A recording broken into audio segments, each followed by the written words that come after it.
Hello everyone, welcome to फिमेटिक्स learning hub. मैं हूं स्निग्धा और आज हम जो टॉपिक कवर करने वाले हैं for class 11 physics, that is thermal properties of liquids. Right, so let's start with the topic now. सबसे पहले हम बात करेंगे कि what is fluid exactly. So fluid एक ऐसा सब्सटेंस है जो कि फ्लो कर सके, right, and liquids and gases दोनों को ही फ्लूइड्स बुलाया जाता है। And what are the characteristics? जो एटम्स होते हैं या मॉलिक्यूल्स की हम बात करें, वो हमेशा रैंडम ऑर्डर में रहते हैं। If you have any substance जो कि फ्लूइड है, गैस या लिक्विड, मॉलिक्यूल्स जो है हमेशा रैंडमली स्कैटर्ड रहेंगे कुछ इस तरह से। There is no fix position with them. इनका कोई डेफिनेट शेप जो है नहीं होता है, and that is why they do not have any modulus of rigidity.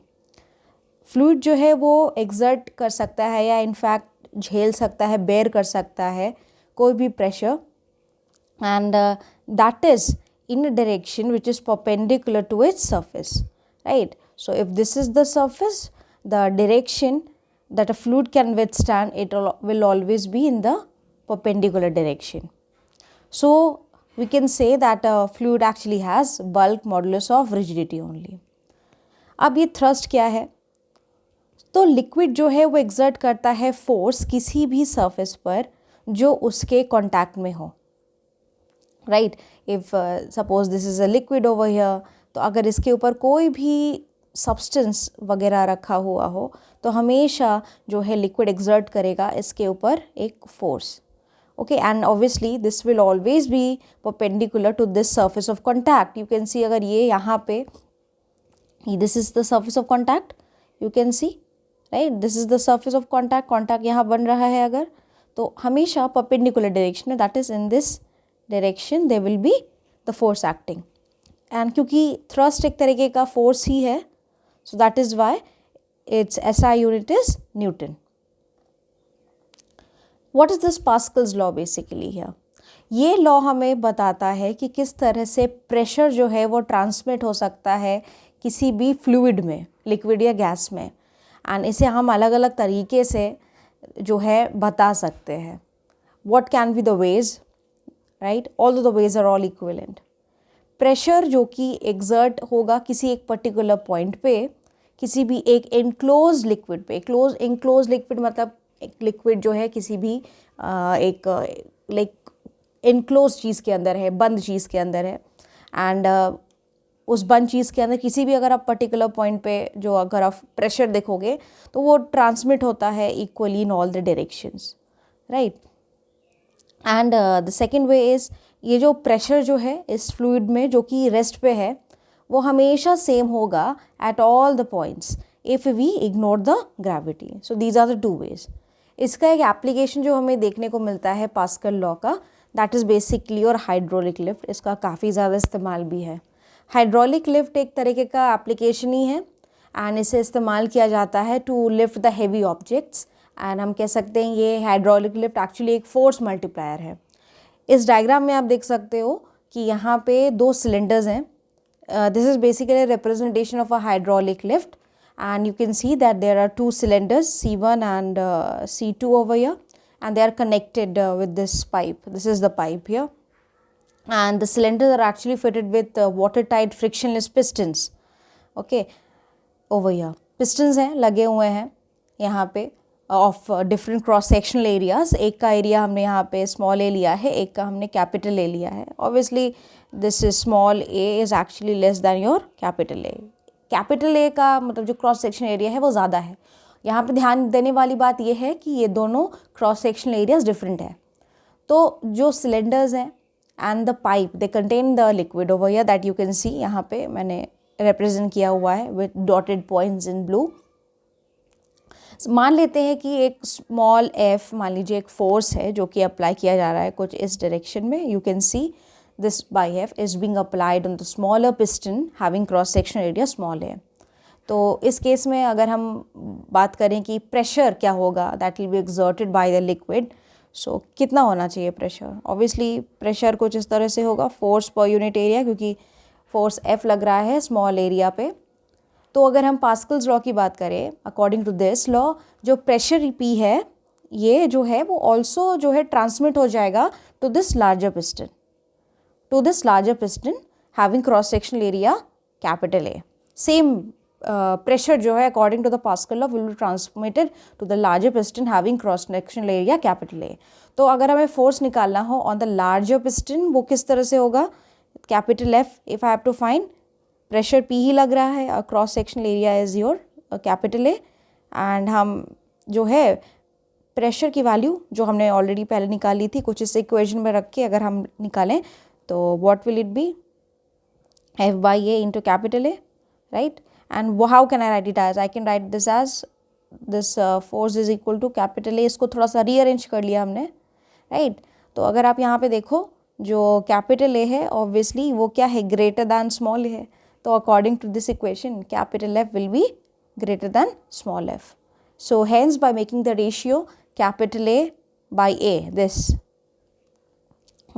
large very heavy loads like cars and trucks can be lifted by the application of a small force, right? However, there is no gain of work. The work done by the force F, small f I mean, is equal to the work done by the capital F. So the piston P1 has to be moved down by a larger distance compared to the distance moved by the piston P2. P1 is here and P2 is here. So right, so this is basically the application of Pascal's law in hydraulic lift. I hope it is clear to you. Now let us see a question in this. तो एक car है, ये question hydraulic lift पे ही है. आप इसी diagram को refer करिए. यहाँ पे जैसे एक लोड रखा गया है तो लोड की जगह आप सिंपली आप कंसिडर कर सकते हो एक car. So let us see this question now. तो in a car lift compressed air exerts a force F1 on a small piston F1, okay, जिसका रेडियस है 5 सेंटीमीटर. अब ये जो प्रेशर है वो ट्रांसमिट हो जाता है to the second piston. Okay, ये कार लिफ्ट के बारे में बात कर रहे हैं. तो एक कंप्रेस्ड एयर जो यहाँ पे है ये एक्सर्ट करता है F1 स्मॉल पिस्टन पे, एंड उस पिस्टन का रेडियस है 5 सेंटीमीटर. अब ये force this pressure is transmitted to the second piston जिसका रेडियस आप देख सकते हो थोड़ा ज़्यादा है यहाँ पे 15 सेंटीमीटर. अब अगर मास ऑफ द कार जो कि है 1350 kg, this has to be lifted. Okay, so we need to find what will be this F1 firstly and what will be the pressure necessary to get this task done. तो simply हम यहाँ पे जो है Pascal's law का इस्तेमाल करेंगे. Okay, now R1 हम लिख लेंगे. हमारा R1 है 5 सेंटीमीटर, R2 है 15 centimetre. What is F2 over here? Now F2 will be what, m into g. Obviously this will be the force in this case. So mass कितना है car का, 1350 into 9.81 Newton. You can use 10 also if you want to, just to make the calculation simpler. क्योंकि अब pressure जो है वो air के through transmitted हो जाएगा equally in all the direction. So what will do, will equate both the pressures. क्योंकि pascal law के according the pressure P will be transmitted to the larger piston or to the smaller piston having different cross sectional area. तो F1 by A1 will be equals to F2 by A2. अब A1 A2 क्या है, areas हैं. और क्योंकि ये simply इनका radius दिया गया है तो सर्किल वाला हम यहाँ पे एरिया लेंगे. So this is pi R1 square pi R2 square. अब यहाँ से हम अरेंज करके F1 सिंपली निकाल लेंगे and will put the value of F2 R1 square R2 square का. सो इस केस में जो F1 की वैल्यू निकल के आएगी दैट विल बी दिस. ठीक है, 1.5 into 10 to power 3 न्यूटन. अब प्रेशर निकालना है क्योंकि सेकंड केस में बोला गया है what will be the necessary pressure to accomplish this task. So it will be F1 by pi R1 square. So simply F1 हमने जो निकाल लिया था उसको डिवाइड कर देंगे पाई विच इज़ 3.14 R1 स्क्वायर. सो यहाँ पे एक्चुअली स्क्वायर होगा, right. So that's how I can do, and this will the value of the required pressure in this case. Now what is the pressure which is exerted by a liquid column? तो अगर कोई एक मान लीजिए एक vessel है, यहाँ पे आप देख सकते हैं जिसका हाइट क्या है h है and cross sectional area capital A है, right, and it is filled with a liquid having density, suppose it is rho, right. Rho is the density of the liquid. इसके अंदर एक लिक्विड है fill. तो जो wait होगा liquid column का, जो कि एक्सर्ट करेगा thrust in the downward direction on the bottom of the vessel and the liquid exerts pressure. तो इस केस में क्या होगा, ये प्रेशर जो कि लिक्विड कॉलम एक्सर्ट करेगा किसी भी एनक्लोज वेसल के अंदर। तो कैसे निकालेंगे हम यहाँ पे, देखिए weight of the liquid column सबसे पहले हम लिखेंगे यहाँ पे, what is the formula for it, obviously mass of the liquid into g, W equals to mg, जो सिंपल फॉर्मूला है। अब मास को हम लिख सकते हैं volume into density, again this is the g। Volume को हम ओपन करके लिख सकते हैं area into h, h is the height of the liquid, right, row here g here, so ah rho g। अब pressure exerted by the liquid column on the bottom of the vessel, pressure के लिए क्या लिखेंगे, जो force exert कर रहा है liquid, right, that is the thrust divided by it's area, simply because pressure is what? Pressure is always force upon area, and in this case जो हमें यहाँ पे weight of the common liquid निकाला है, okay, weight of the liquid column here is AH rho g, so this is AH rho g divided by A and A will cancel and the pressure will be H rho g. So please remember this formula, this is again very important. Okay, now we will see कि what is the effect of gravity on the fluid pressure. तो अगर कोई भी liquid जो कि एक enclosed या like open vessel के अंदर हो, मतलब I mean the top is open, so in this case obviously it is going to exert the pressure, that is the fluid pressure coming up, right. So gravity का क्या असर होता है on fluid pressure, let us see. जो liquid pressure है वो हमेशा देखिएगा, अगर हम मान लीजिए यहाँ पे कोई एक पर्टिकुलर पॉइंट लेते हैं, this is point A and this is point B, अगर आप देखो पॉइंट ए और पॉइंट बी सेम हाइट पे है, तो जो लिक्विड प्रेशर होगा वो सेम होगा उन सारे पॉइंट्स पे जो एक सेम हॉरिजॉन्टल लेवल पे है या सेम डेप्थ या हाइट पे हैं। तो ए और बी में अगर हम प्रेशर देखेंगे, so P A pressure at A will be equals to pressure at B, and pressure at any point inside the fluid वो एक्चुअली डिपेंड करता है उसके हाइट पे, जो कि हमने यहाँ पे देख लिया है H rho ji.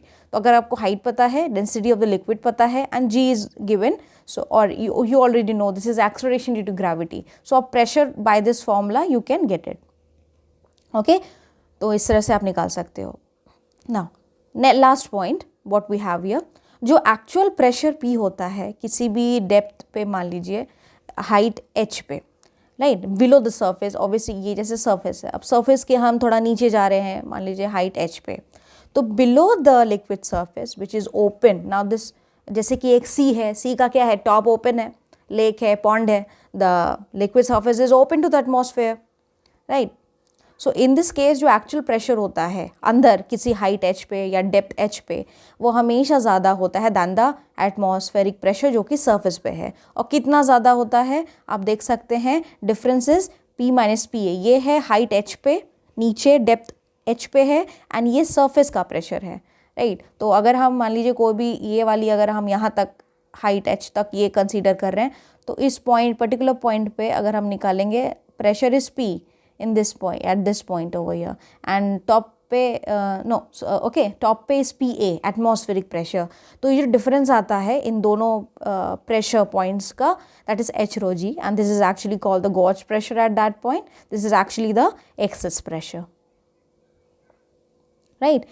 and pressure जो है वो डिपेंड नहीं करता कि बेस एरिया कितना है या शेप ऑफ द वेसल कितना है, so it does not depend on that, right। let us see a question on this, what is the pressure that will be on a swimmer, okay। तो swimmer जो है वो swim कर रहा है 10 metre नीचे surface of the lake के 10 metre नीचे, 10 metre below the surface of the lake, we need to find the pressure in this case, right। तो कितनी हाइट पे कर रहा है देखिए, 10 metre, density of the water जो कि हमें पता है कितनी होती है 1000 kg पर मीटर क्यूब, एंड जी की वैल्यू हम इस्तेमाल करेंगे 9.8 मीटर पर सेकेंड स्क्वायर। तो प्रेशर जो लगेगा स्विमर पे जब वो 10 मीटर, ये देखिए ये सरफेस है और सरफेस से मान लीजिए ये 10 मीटर नीचे कहीं यहाँ पे जो है ये स्विमर जो है आपका स्विम कर रहा है, राइट। तो हम सिंपली क्योंकि सरफेस पे प्रेशर होगा पी ए, यहाँ पे हम मान लेते हैं पी, तो अभी हमने यहाँ पे देखा था that is P minus P A is actually equal to h rho g. So I can use this formula and I can put this formula in the value of P, जो हमें find out करना है pressure on the swimmer, तो उधर चला जाएगा PA, it will B PA plus H rho G, right? This will be the pressure at some height H. So just put the value right here. So atmospheric pressure की value, right? You can remember this or it might be given in some question. यहाँ दिया नहीं गया है, but PA atmospheric pressure की value है आपकी 1 into 10 to the power of 5. Now H is 10 meter, rho is 1000 and G is 9.8. So when you will put the value and solve it, you will get it like this: 1.98 into 10 to the power 5 Pascal or 2 atmospheric pressure. So this is how the question is done. Let us come to our next topic now, which is viscosity. तो viscosity property होती है किसी भी fluid की, चाहे liquid हो या gas हो, जिसकी वजह से एक internal force, right, एक internal force किसका, friction का आता है scene में जब कभी भी एक कोई लिक्विड या gas I mean fluid motion में हो, एंड एक्चुअली ये अपोज करता है relative motion between its layers.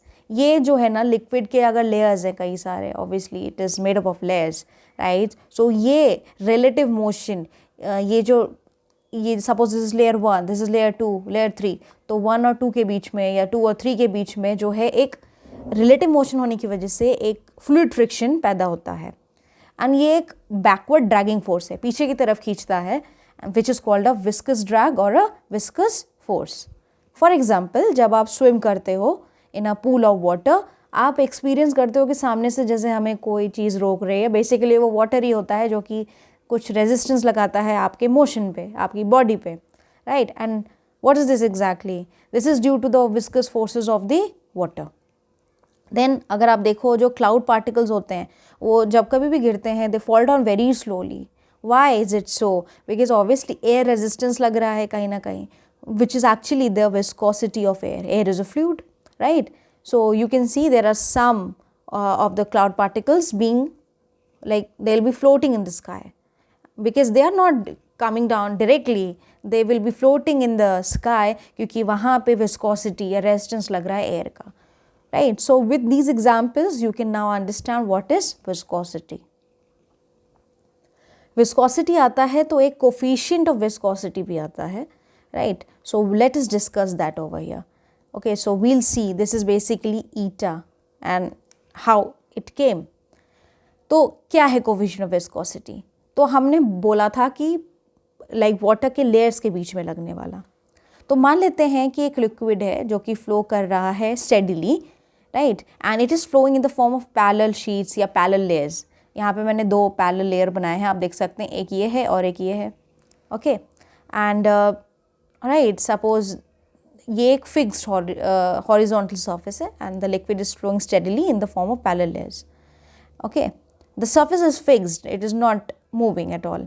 Consider करिए 2 लेयर्स जो जैसे कि मैंने यहाँ दिखाया है, एक है आपका P, एक है आपका Q, एंड इन दोनों के बीच का जो डिस्टेंस है, ठीक है, वो एक्चुअली dx है, बट हम फिक्स सरफेस को रेफरेंस मानते हुए फिक्स सरफेस से जो P लेयर का जो डिस्टेंस है वो x है और जो Q का है that is x plus D x. तो दोनों के बीच का डिस्टेंस आप देख सकते हो यहाँ पे क्या होगा, it will be obviously d x, right. And उनकी रेस्पेक्टिव वेलोसिटीज़ क्या है? p का जो है velocity v is actually the velocity of layer p and v plus d v जो है it is the velocity of capital Q layer. अब यहाँ पे क्वांटिटी निकल के आती है that is d we by D x, जिसको हम बुलाते हैं वेलोसिटी ग्रेडियंट. ये बेसिकली है कि किस तरह से वेलोसिटी डिस्टेंस के साथ चेंज होगी, obviously in the direction of the increasing distance. So D we by D X is velocity gradient over here, right. Now according to Newton ये जो force of viscosity capital F है वो tangentially means along the tangent between the layer ही काम करेगा, and this force is actually proportional और will be proportional to directly proportional to the area, जो कि एरिया ऑफ द लेयर्स है in contact, d we by D x जो कि आपका क्या है, अभी हमने देखा यहाँ पे velocity gradient, right. Now combining these two I can have this force being directly proportional to A d we by D x. Proportionality constant को हटाएंगे तो यहाँ पे एक जो है ईटा का ये जो साइन है आएगा, that's how we call it as eta, and यहाँ पे एक नेगेटिव साइन आएगा minus eta A d we by D x. Eta is basically the coefficient of viscosity जो कि उस लिक्विड की है, और वो डिपेंड करती है कि कौन सा लिक्विड है, and it actually gives the measure of the viscosity. Now why do we have the minus sign या the minus sign simply shows कि विस्कस फोर्स जो है वो ऑब्वियसली एक्ट करेगा in a direction opposite to the direction of the motion of liquid, right. तो अगर liquid का direction इस डायरेक्शन में है तो ऑब्वियसली इसके ऑपोजिट डायरेक्शन में आपका विस्कस फोर्स एक्ट करेगा. That's why we have a minus sign over here. CGS unit आप निकाल सकते हो dyne second per centimetre square, और पॉइज 1 पॉइज होता है 1 dyne second per centimetre square. SI unit में ऑब्वियसली न्यूटन आ जाएगा, तो Newton second per metre square, और poiseuille and 1 poiseuille is equals to 1 Newton second per metre square. And अगर हम पॉइज या पॉइजल के बीच में हम रिलेशन ले, so you can say that 1 poiseuille is actually equal to 10 poise, right. So ये चीज़ें आपको सिंपली याद रखनी है, डायरेक्टली आप इस्तेमाल कर सकते हो फॉर द न्यूमेरिकल. तो अब हम एक न्यूमेरिकल पे ही आते हैं. एक स्क्वायर मेटल प्लेट है यहाँ पे जिसका साइड हम कह सकते हैं, या स्क्वायर है तो ऑब्वियसली जो चारों साइड होंगे वो इक्वल होंगे, वो है 10-10 सेंटीमीटर के, right. And it actually moves, वो पैरेलल मूव करता है to another plate with a velocity of 10 centimetre per second, और दोनों ही प्लेट्स जो हैं वो इमर्स हैं वाटर में, ओके. तो विस्कस फोर्स जो है 200 डायन है, एंड विस्कोसिटी जो है वाटर की 0.01 पॉइस है. हमें यहाँ पे निकालना है कि ये जो दो मेटल प्लेट्स हैं उनके बीच का एक्चुअली में डिस्टेंस कितना है, राइट. सो हमें एक्चुअली यहाँ पे dx निकालना है. तो हम सिंपली जो है, हमने ये जो फॉर्मूला देखा है ना अभी, इसके पहले हम इसी का इस्तेमाल करने वाले हैं, एंड dx हम इसमें से निकालने वाले हैं, ओके.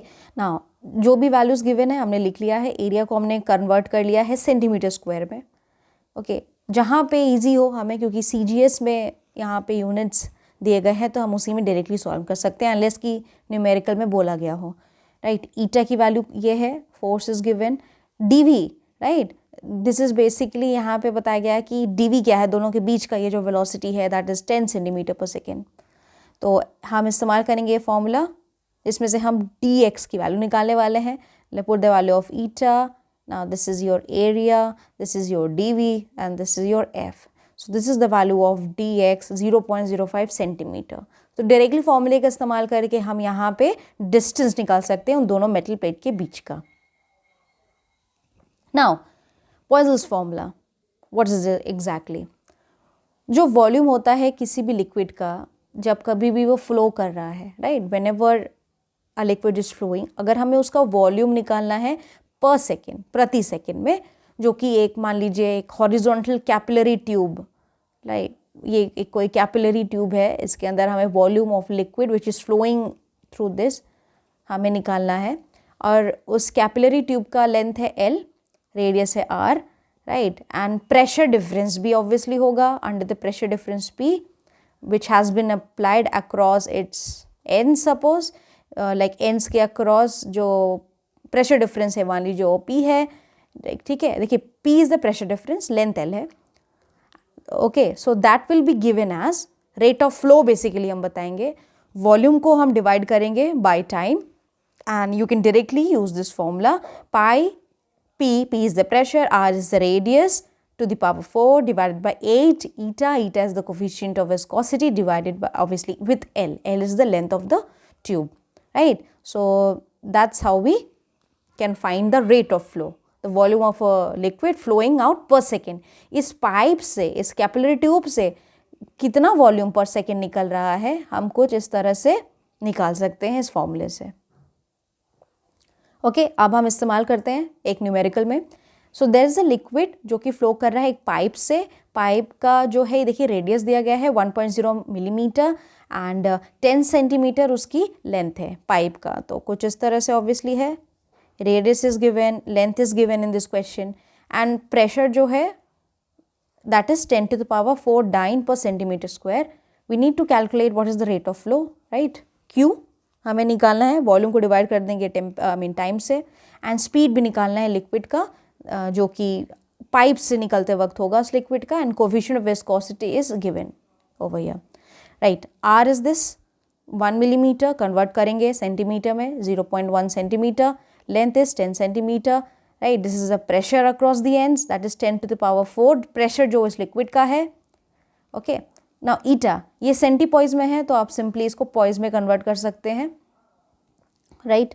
अब rate of flow is Q, so हम फॉर्मूले का इस्तेमाल करेंगे, just put the value of pi, p and r to the power 4, this is 8 eta L, so I will get it like this will be the value that will be coming here।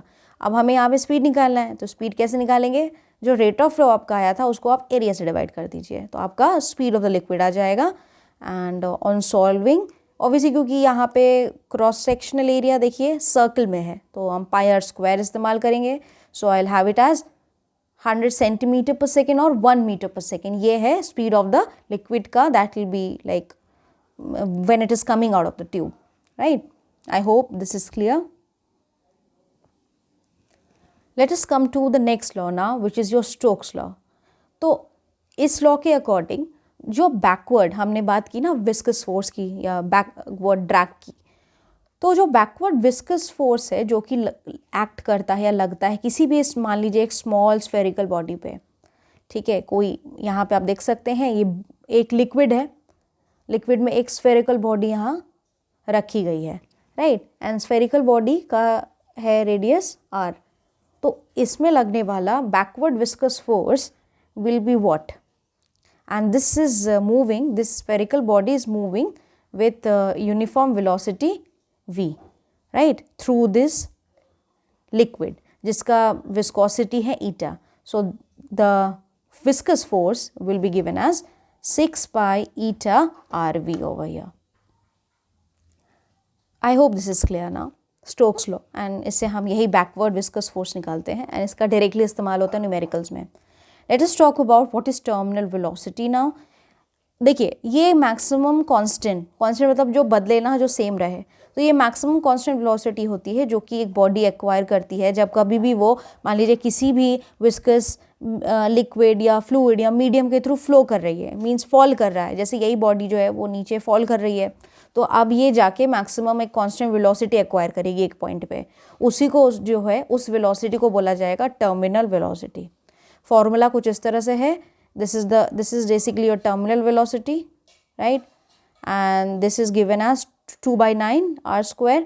Row basically है आपका density of the body जो कि fall कर रहा है, and sigma is the density of the liquid जिसके through ये fall कर रहा है, G is the acceleration due to gravity, and eta is the coefficient of viscosity. So you can remember this formula. And किस तरह से ये जो है टर्मिनल वेलोसिटी आप देख सकते हो वैरी करता है टाइम के साथ साथ। तो मान लीजिए एक ये ग्राफ हमने यहाँ पे दिया, तो ग्राफ को रेफर करिएगा वाइल अंडरस्टैंडिंग। ओके, ये ग्राफ है वेलोसिटी और टाइम के बीच का, और यहाँ पे ग्राफ जो है कुछ इस तरह से ये जाता है। Okay, that's how. यहाँ पे देख रहे हैं आप, देखिए ये कांस्टेंट होता चला जा रहा है, see you can see it is becoming constant. अब यहाँ पे बॉडी ने एक्वायर कर लिया टर्मिनल वेलोसिटी, और ये वाला जो पोर्शन है ये एक्सेलरेशन दिखा रहा है कि बॉडी अभी एक्सेलरेशन में है।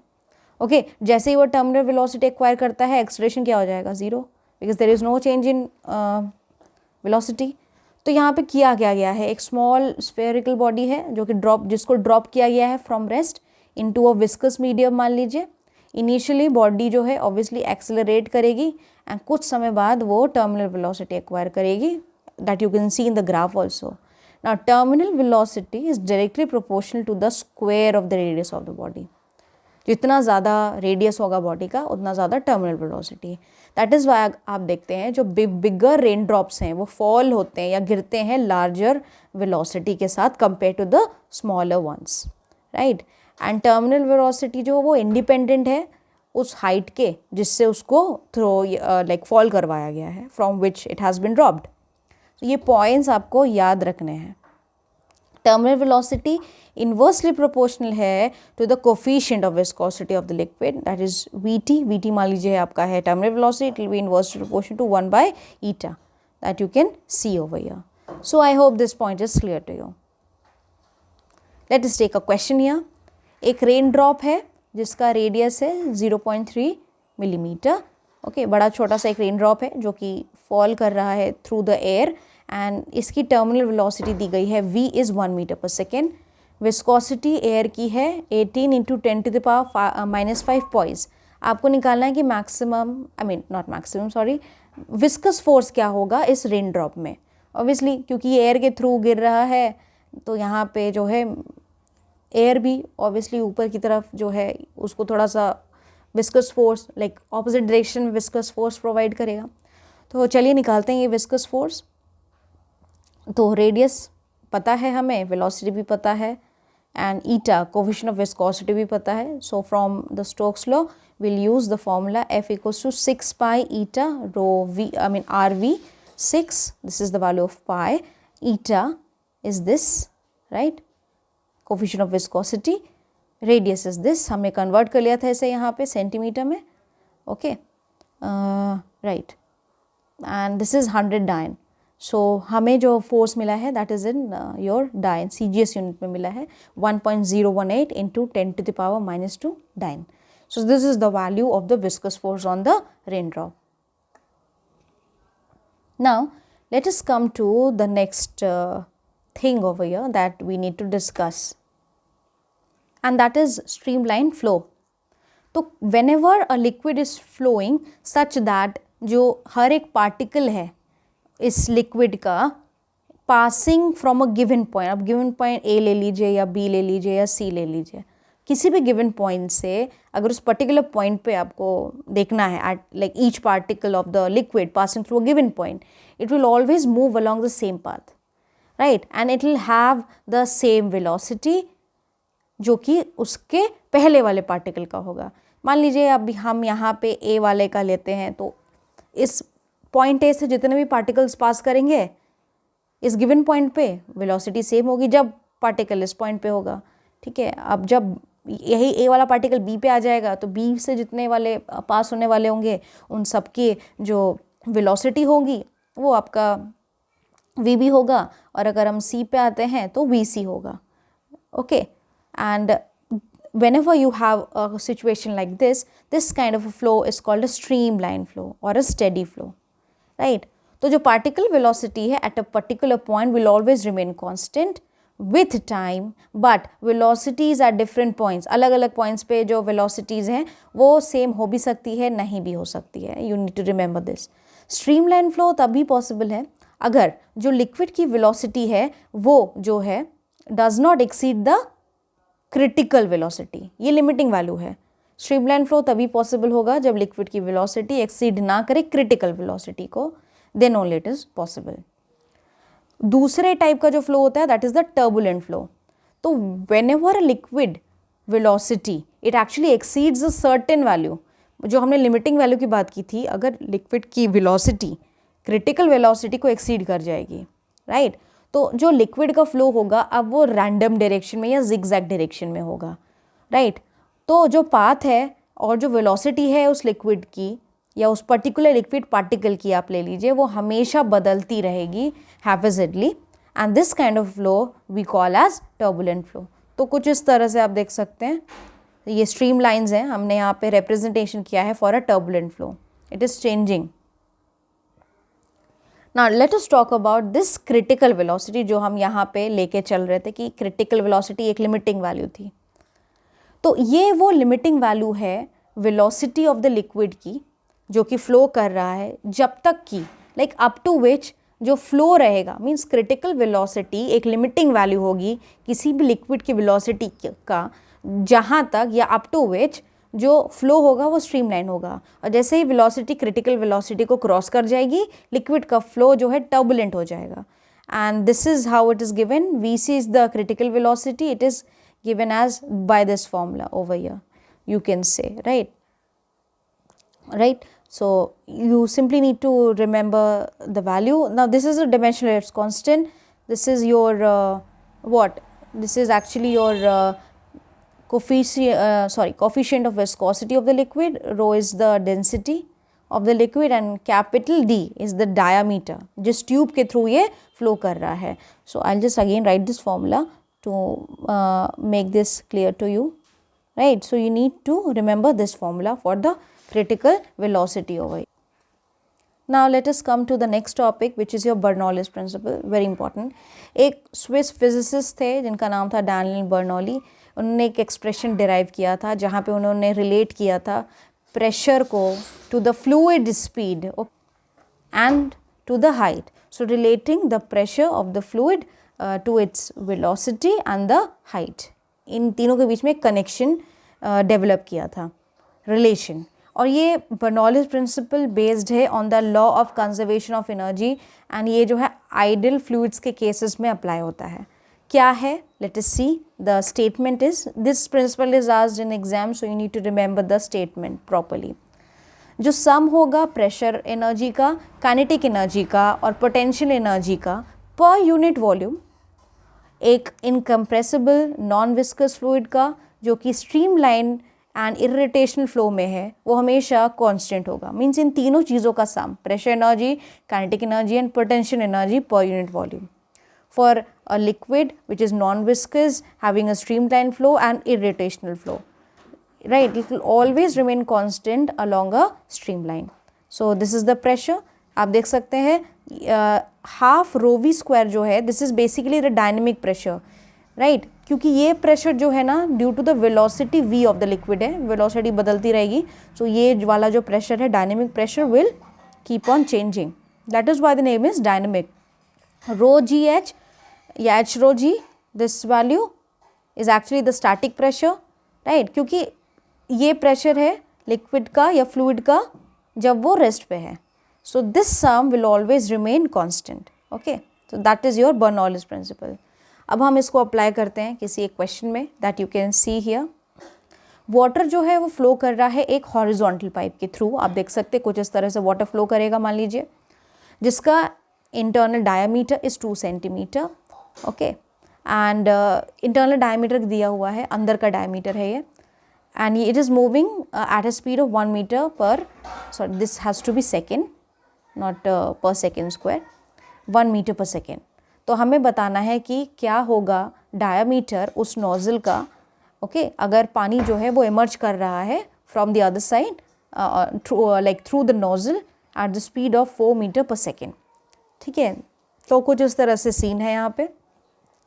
चलिए मान लेते हैं जो D1 है, दैट यू कैन सी, जो हॉरिजॉन्टल पाइप का मान लीजिए डायमीटर है, ये इंटरनल डायमीटर है 2 centimetre and I can convert in into metre, 0.02 metre.